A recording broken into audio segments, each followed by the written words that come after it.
What is up? What is up? What is up? Hey, do nothing. Yeah, what's up? What's up?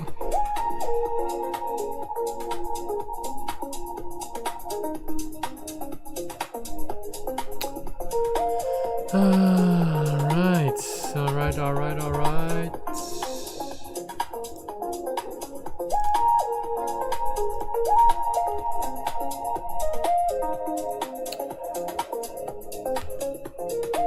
Okay, I think we're ready to go here. Let me bring the music down a little bit.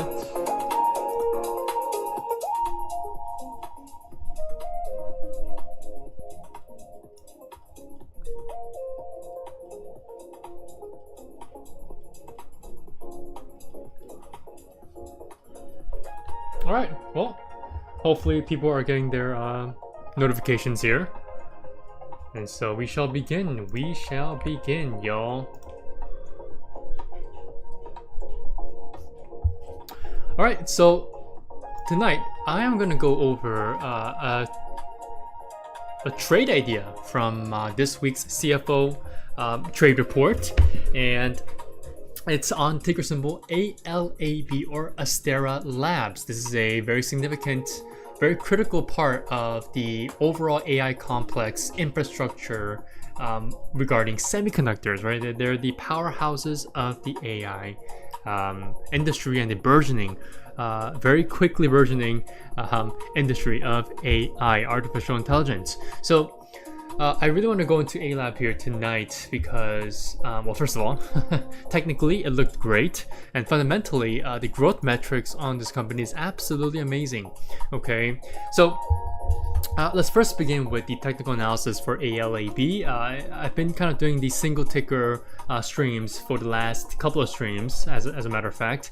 If you guys want to take a look at my previous streams, just take a look. Just check out the lives tab on my channel, right? So there's a whole bunch of tabs on my channel. Just click on the channel name here and go through the. I think there's a video, there's a shorts, and there's a live, there's playlists. Just click on the live tab and you'll be taken to the previous streams, which are all my replays of the previous streams that I have done. All right, so with that being said, let's take a look at ALAB. So let me first take a look at what I've written for my readers in the CFO trade report. So I said this, all right? So I said this is setting up to be one of the nicest chart patterns out there so far this week. As seen in the daily time frame here, we have seen the price coiling and coiling until we had one of the tightest range days last Fridays, accompanied by one of the lowest volume days. So that's what we saw on Friday. So if we go to, let's cut this out here, right? So this is what we were seeing on Friday night and over the weekend. Okay, so again, very tight inside day candlestick last Friday, accompanied by decreasing volume, very technical and textbook stair-stepping down volume since last Wednesday at this peak of this volume bar on Wednesday, the selling volume bar, along with a nice bearish candlestick. And this eventually led into the inside day candlestick on Friday with the very nice decreased volume bar as well. Okay, so this is what we're looking at. And so I said that the price action is also stuck right in between the daily 10 and 21 SMAs, or my red and light blue lines respectively. Again, I use simple moving averages, right? These are, again, these are my personal preference, right? People can use exponential moving averages, right? Those are the more quicker forming moving averages, while my simple moving averages are more slower moving averages. So again, my 10 is right here and my 21 is right here, right? So you guys can clearly see that the price has gotten very tight and is now stuck in between the 10 and the 21 SMAs, this area in between these two SMAs. So that means, again, that also coincides with what I'm saying, with the fact that price action has gotten very tight. Now, the next thing that I said is that this means that we could be seeing a nice expansion in volatility from an impulsive move out of this tight consolidation period. as long as we can break over that daily 10 SMA and that descending resistance trend line, we should be good to see the price reaching that magnet SMA of the daily 50 SMA or the dark blue line over here. Okay, but that will only happen once the price can reach and break over that resistance level of 342, giving us that first price target level. And then the second price target will be that daily 50 SMA, and then eventually 367, which is the next major daily resistance level. Okay, so with all that being said, okay, let's take a look at what happened today. Okay, because in one single swoop, right, in one single daily candlestick today, we actually did every single one of those things that I was talking about, except reaching the second and last, well, I guess third and last profit target of $367. So we have yet to reach that target. And what happened today was a massive gap up occurred, and eventually in the early mornings we saw a nice push up higher. So if we go on the 15-minute time frame, the intraday time frame, the intermediate time frames here, you can clearly see this, where we opened up right at $344.95, so way above the descending resistance trend line that I've clearly shown on the daily time frame for some time now here. Okay, I'm sure if you guys just joined in, you guys can still clearly see that I have a nice descending resistance trend line in red here, and it broke above that in early morning hours, right? And once cash session was opened, we saw the nice push of buyers coming up and up and up and up, and eventually driving the price higher. And guess where we retested, right? Guess where we rejected? On the daily 50 SMA, right? So again, that was one of my second price targets. Okay, so we officially opened over my first price target, and then we reached my second price target of reaching and retesting this magnet daily SMA of the daily 50 SMA. And eventually we pushed lower. All right, so eventually it was a gap up and an exhaustion type of move, right? We gapped up, and then we had a nice exhaustion price action back to the downside. And eventually today, we unfortunately ended up closing below the daily 10 SMA, which is now officially giving us a reason to think that the consolidation period is not over. Okay, and even overnight, as futures markets are slightly weak, right? Both Nasdaq and S&P futures are not looking too hot.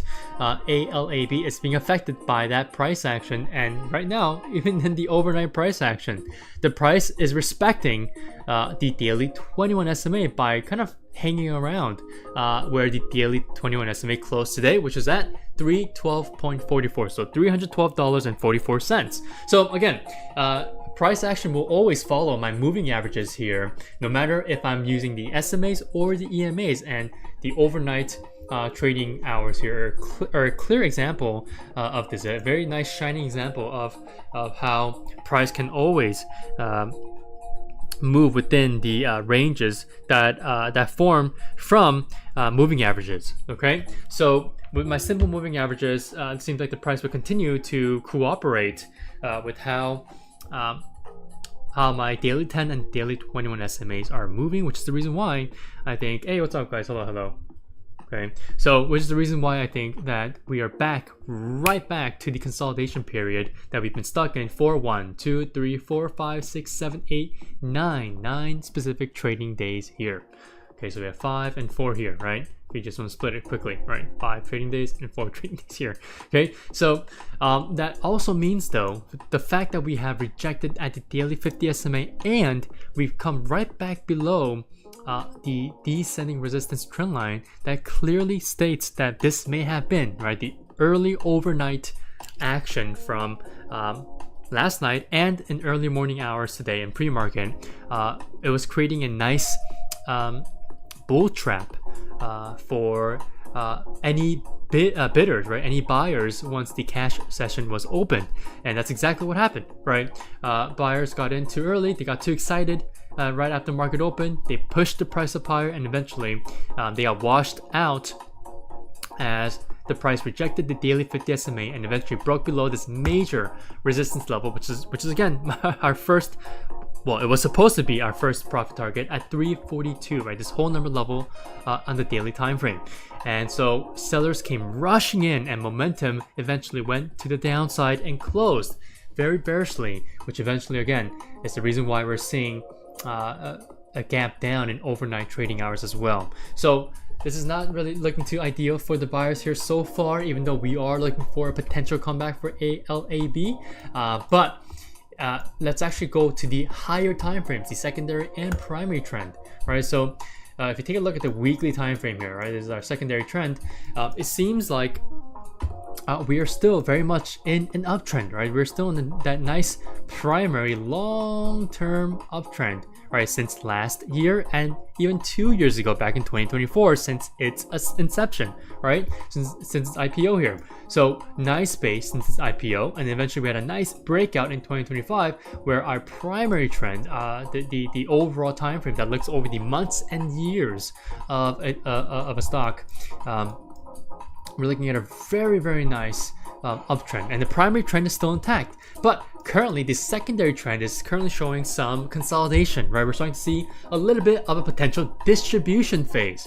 Okay, again, this is a nice trend move to the upside and nice pullback, which will potentially give us a nice distribution phase. All right, and based on how today, right, based on how we move today, it seems like we're gonna see that continuation of a potential distribution phase that we are potentially in, right, currently in, after this nice pullback that we initially saw in mid-July. So again, the comeback of ALAB is certainly on a pause after today's price action, after today's gap up and exhaustion move. Does that make sense, guys? So I'm giving you guys some very, very textbook technical analysis here that you guys should try to understand. And if you guys don't understand, please leave a comment, or at least a nice live comment in the live chat room, all right? For anyone, but if anyone's watching the replay here in the future, in the near-term future, please leave a comment down below. Okay, so again, the primary uptrend, well, the primary trend is an uptrend, clearly, but our secondary trend here is showing the intermediate trend on the weekly time frame here is showing that we may have started a distribution trend. So as long as that trend is intact, for the intermediate future, right, from weeks to months, we could be seeing a nice consolidation period, or just continued pushes lower, but without breaking the primary trend, that is the major trend to the upside, right, the months and years long trend. Does that make sense? Right, so again, ALAB clearly is in a nice long-term trend, right, long-term trend, but in the short term, right, short to near term, based on the secondary trend here, we are definitely seemingly in a distribution phase. Okay.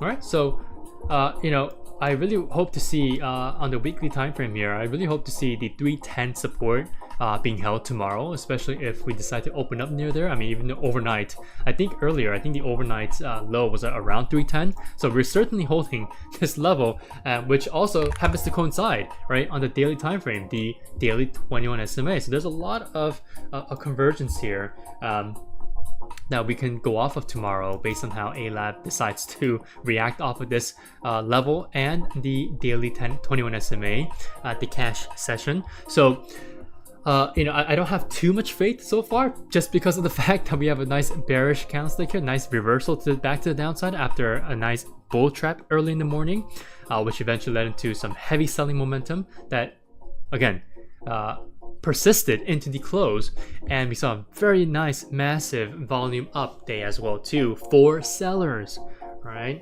So again, not an ideal day tomorrow to expect a very nice bullish bias.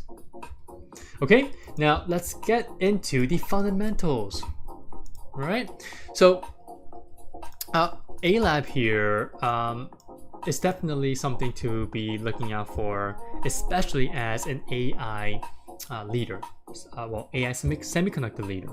Okay, so let's take a look at, so I love looking at, so TradingView has been really working on their fundamental stuff here, financials here, and it's looking very, very nice, right? So first of all, guys, the growth and profitability of this company has been absolutely amazing the last 3 years alone, right? Because I tend to look at the last 3 to 5 years, and so far this company in the last 3 years has seen a tremendous breakout here, right? In revenue and in income, right? So this year so far, it's been having a very nice year with record-breaking revenue, right? And record-breaking income as well, net income as seen here as well too, right? So it's overall so far, I believe in the most recent earnings report here, yeah, and the most recent earnings report, it was a nice. It's going to show me here. Let me reload the tab. Okay, so overall, what I've read so far was triple-digit growth, and I always love to see triple-digit growth, especially in the percentages. So the revenue had a solid jump, year-over-year increase, a triple-digit year-over-year increase of 104%. All right, that's amazing, right? You have to take note of that when that happens, and hopefully TradingView is going to load here. Seems like my connection is having some problems. It's resolved here soon. There it is. Okay, we're back. Okay, so here it is, right? So as it says here, Q2 revenue is up 104% year over year to 392.4 million. And I believe they even upped their guidance on for the Q3 earnings report. Because their Scorpio X series is ramping up in production, and sales have continued to increase as well, shown in the Q2 earnings, right? So again, overall, from a surface level perspective, everything looks absolutely amazing when you're taking a look at the growth, right, of the company. So there's rapid expansion due to AI and the hyper growth aspects of AI, and the factor of the hyper growth factor of AI serving this company here in a very, very bullish way when you're taking a look at the revenue and the sales numbers. And again, revenue is triple-digit growth year over year. We have to take note of that. And again, their Scorpio X series that I've mentioned here, okay, that I've seen here, right, is their AI fabric switches. Okay, so that's the, I believe that's the that has become this specific X series, the Scorpio X series for ALAB has become the largest product family for this company, and that makes sense, right? It's servicing the AI industry. Okay, so again, huge outlook for Q3. I believe the official number was, they're forecasting nearly almost a double of the revenue that they saw this quarter of 392.4 million. I believe it's like 550 million, right? Somewhere around north of 550 million for the revenue for Q3 of this year, so next quarter. Okay, so absolutely amazing, right? So what's also interesting here though about ALAB is they have very, very good margins. This is one of the few semiconductor companies that are really up there in margins, that are over 50%. Right? You always want to see a company making at least half of their sales as profit. Right? Their margins are over 50%. Right? And I believe their gross margin percent is at 75%. That is huge. Right? I believe that actually is over Broadcom's, right? I took a look at AVGO in my previous live stream, guys, so take a look at that. But AVGO is something at around like 62%, 65% or something like that for gross margins, which is again very, very good, over 50%, right? That's the benchmark. But ALAB is sitting at 75%, right? That's absolutely amazing, right? So I think that's like close to NVIDIA, right? And NVIDIA is the leading semiconductor company. So ALAB is doing something really, really significant here. And it's changing the game here with how they operate as a semiconductor company that is able to show the overall industry that, hey, semiconductors can be made and produced, and they can even be ramped up in production while maintaining very, very efficient margins here, right? I mean, 75% in gross margins is absolutely amazing. Again, that is on point with how NVIDIA operates, and so far is a testament to the overall business operations for Astera Labs, right? ALAB here, okay? And that is actually seen, okay, through their enterprise value compared to the market cap. So if you guys see here, right, market cap is 55.54 billion, which is, again, will change based on how the overall share prices move and the overall outstanding shares that they have. But if you take a look at their overall debt, okay, it's essentially non-existent, right? Because their overall cash and equivalents, or long-term assets and overall short-term assets and short-term cash on hand, is at $1.25 billion. So this is a little drop in the bucket, right? They can pay back their debt if they wanted to, right? But I mean, this is a comfortable amount of debt that they have in their overall balance sheet, right? So let's take a look at the statements here, right? Look at the balance sheet. Okay, their total debt, right? Oh, look at that! It's actually been reduced, 30.97 million, right? Or actually, it's been, what is this? Is this trailing 12 months here so far? Let's see here.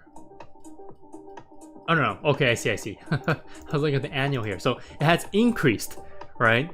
And that makes sense. We've seen a bunch of semiconductor companies, or just overall AI companies, seeing the total debt rising. But if you want to take a look at the actual bigger picture of a specific company like ALAB, which has really great margins, you have to take a look at the bigger picture by taking a look at the overall assets that they have, right? And so far it's at 1.93 billion. So compared to the total debt and the total assets they have, they can always pay back or pay down their total debt of 41 million, right? I think this is the trailing 12 months here, or the trailing numbers as well here. So again, absolutely amazing. And if you just take a look at that free cash flow as well, their cash flow is at trailing 12 months here, $276.7 million.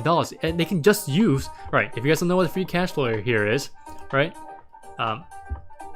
again, TradingView does a great job at this, right? I tend to give you guys my my Koifin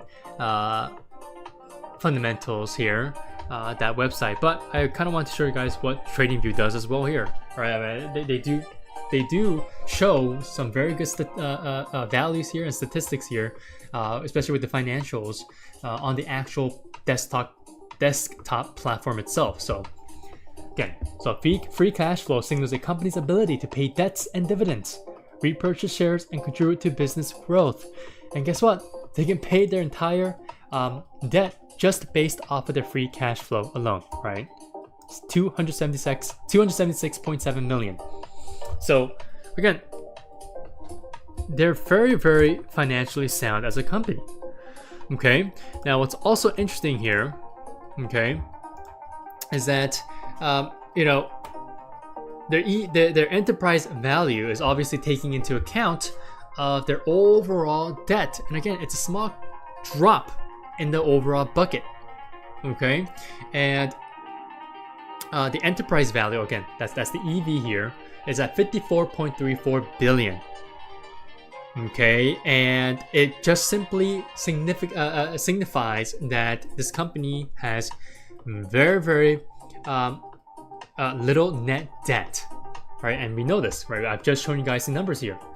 And the company is very, very financially sound, and it can continue to operate in a very efficient manner by continuously paying down their debt, right? Which again, they don't really need to, because their debt, even if it did increase from when they had literally zero debt, this is still considered zero debt compared to their overall assets, which sits at $1.25 billion, right? So again, their EV shows that the company has very little net debt, and compared to the overall market cap, this can actually show, right? Because currently, right now, the market cap and the enterprise value, or the EV value here, is similar, but market cap can continue to go up higher because, again, the overall value of the company can actually be undervalued, and based on how they performed so far with triple-digit revenue growth, right? Change, the overall percentage change year over year has been triple digits here, could signify that this company is still very well undervalued.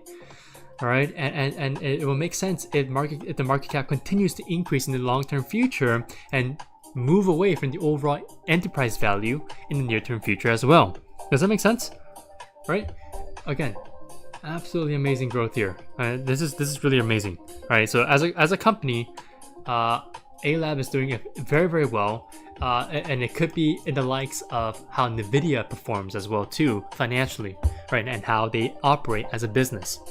Okay, so other than that, okay, their free cash flow pivot. Now I'll show you guys Koifin here. Okay, so this is what I like to use again for that quick snapshot of how the company is doing. All right, so these are the fundamental metrics that I've chosen to give you guys that quick snapshot of how company is doing. All right, so bear with me here. I think the Wi-Fi has been a little bit slow today. Okay. All right, so here is my own metric here, or excuse me, my own screen, fundamental screen here. So free cash flow has recently turned positive just last year, and they've maintained that free cash flow here. Again, due to that overall net income that we saw, the net income expansion as revenue exploded, right? They've been able to completely transition into positive free cash flow generation. I mean, you guys can see that, right? From middle of 2025 up until now, right? We haven't seen a flip back into the negatives here for free cash flow. So just around 2024 and 2025, we saw that explosion in revenue, an explosion in net income as well, right? Sequential net income, by the way, right? So with Astera Labs, when it comes to their manufacturing and their production of chips, right? I believe just like Broadcom, right? AVGO, they rely on a completely fabless manufacturing architecture. So that means that they have no costs, operating costs from factory maintenance and overall infrastructure depreciation costs. Okay, I know these are very, very boring words, but these are very important, right? To understand the distinction as to the reasons why Astera Labs and again a company like Broadcom, right? It's a peer here, right? A peer to ALAB, are able to perform so well with amazing net margins and overall gross profit margins as well. I mean, the gross profit margins here are sitting at 73.28%, or 73.28%. Again, that's huge. All right, and again, this is over the gross profit margins of AVGO, right? Broadcom. Let's just take a look at AVGO very, very quickly and show you guys what I mean. Right, look at that. 76.78% for the overall gross profit margins. All right, so very similar here for ALAB for the gross profit margin percentage. Okay. Let's go back to ALAB. Okay, so again, cash and short-term investments on hand here, 1.25 billion. We saw that. This has been rising and rising and rising. So the management team for ALAB clearly understands what they're doing. They know what to do with their cash, right? They know what to do with their overall revenue, right? They know what to do with how to pay down their debt if they need to, right? And again, they don't really need to. If they wanted to, they can with just free cash flow alone, or with the overall cash on hand that they have, or the overall assets that they have. Whatever they can do, they can sell off an asset and they can pay that total debt off by the total sale of that asset. Again, very, very nice fundamentals here. All right, very, very financially sound. All right, which is the reason why I truly believe that ALAB has been in such a strong uptrend here. We've been looking at ALAB since, again, this long over entry point at 175.55, which I unfortunately ended up missing. Okay, so again, I'm taking a look at this again, but again, based on the technicals here, which is again completely different from financials. It seems like we are entering a period of distribution, while the primary trend is still very much in a nice uptrend. Does that make sense, guys? Right? So again, the fundamental picture is still there, and it continues to show strong fundamental growth for the company. And again, management seems to know what they're doing with their money. Okay, and they're not just spending it all on repurchasing. Again, it seems like they've completed actually their repurchasing program here, because there's nothing happening so far. And since the last 3 years, they've only repurchased 0.7 million of their stock, right, in the buyback program here, which is again very small.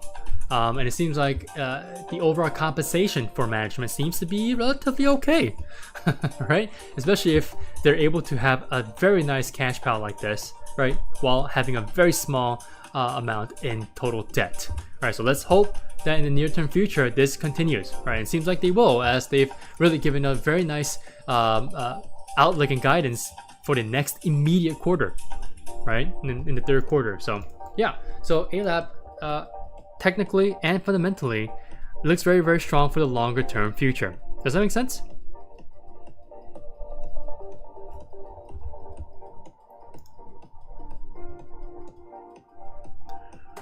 Right, so the cash pile just continues to grow for Astera Labs, and this company is just really laser focused on the overall connectivity for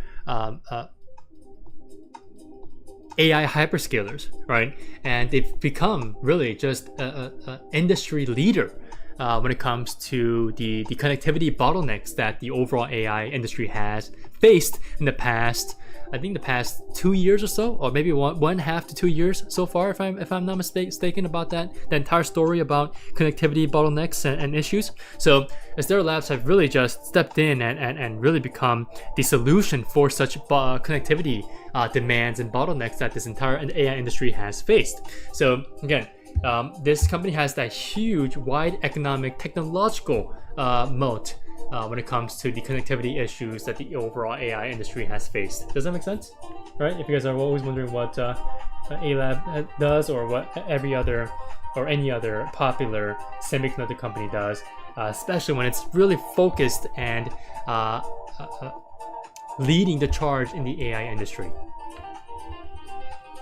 Okay, and again, you guys can just do your own Google search on Astera Lab. I don't think I need to do that here in the live stream, especially when I'm just focusing on the overall technical and fundamental analysis on this company. Okay, so everything looks very bullish.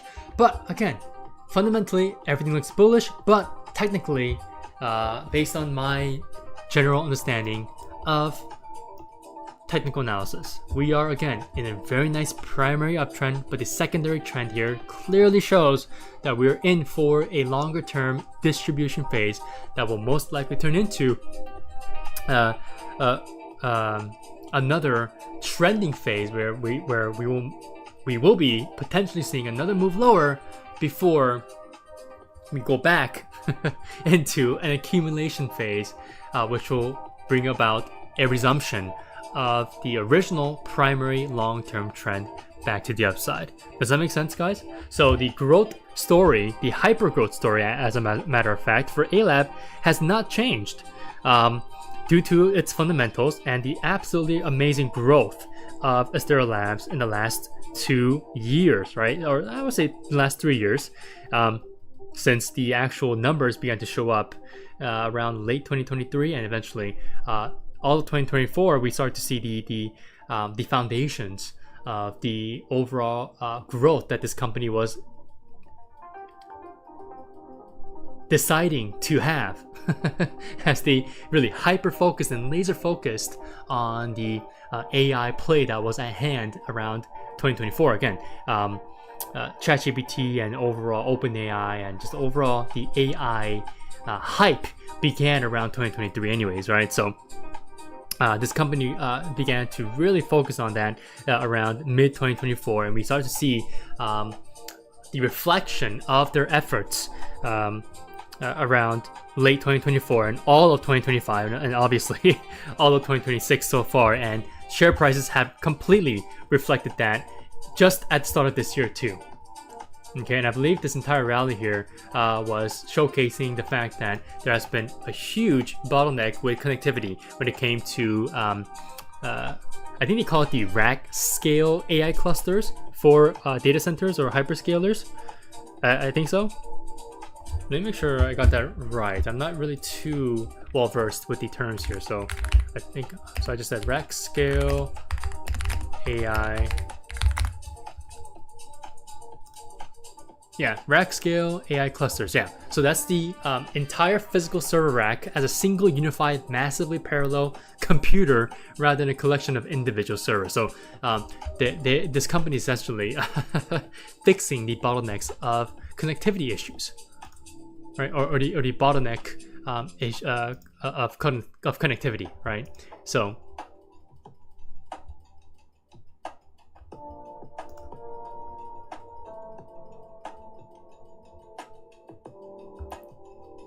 Alright, so I think that's pretty much it, guys. I mean, I just wanted to go over ALAB. Unfortunately, we were unable to grab an entry point due to the fact that we had a massive gap up that eventually, again, was clearly a bull trap as we rejected off of this daily 50 SMA. And again, this daily 50 SMA will continue to be will continue to act as a huge caveat for any buyers willing to try to restart a nice uptrend in the daily time frame here. And again, I think as long as the daily 50 SMA continues to curl downward like this, we might be seeing price just moving lower again, and potentially a revisit of 250 might be at play here, right? I mean, this seems like we could be also be making kind of a sideways H pattern here as well with the price action. So there, right? You guys see that? All right. So maybe, who knows, tomorrow I might be having to switch very quickly due to the current market conditions and the price action that we saw with ALAB. We might have to just short right underneath 310. Who knows? I'll make sure to give you guys that updated trade tomorrow on the CFO Discord chat room. Okay. So for anyone who's watching this and is not part of the reader, or who's not a part of the private CFO Discord chat room and the community overall, you guys can gain full access by becoming a reader of the CFO Trade Report. And again, you guys can find the link to that report down below in the description box. You guys can see it on the second link there. So click on the second link, and it's pretty much self-explanatory once you guys click on that link. Okay? Alright, well, that's pretty much it for tonight, guys. Hopefully you guys found this overall technical and fundamental analysis on the Astera Labs useful. I know that the longer term perspective on ALAB is very much intact no matter what the share prices are doing here. And again, I've given you guys I believe a pretty good solid technical outlook as well through my technical analysis from a longer term perspective and a short term perspective. So make sure you guys watch the replay of the stream if you guys really want to gain a better understanding of what I was talking about, especially regarding the short and long term perspectives that I have for Astera Labs from a technical perspective. Alright, I'll see you guys on Wednesday night at the same time at 8 p.m. Pacific Standard Time or 11 p.m. Eastern Standard Time. Thank you guys so much for all the likes. Thank you guys so much for staying into the end here. I'll see you guys again on Wednesday night. And again, good luck tomorrow.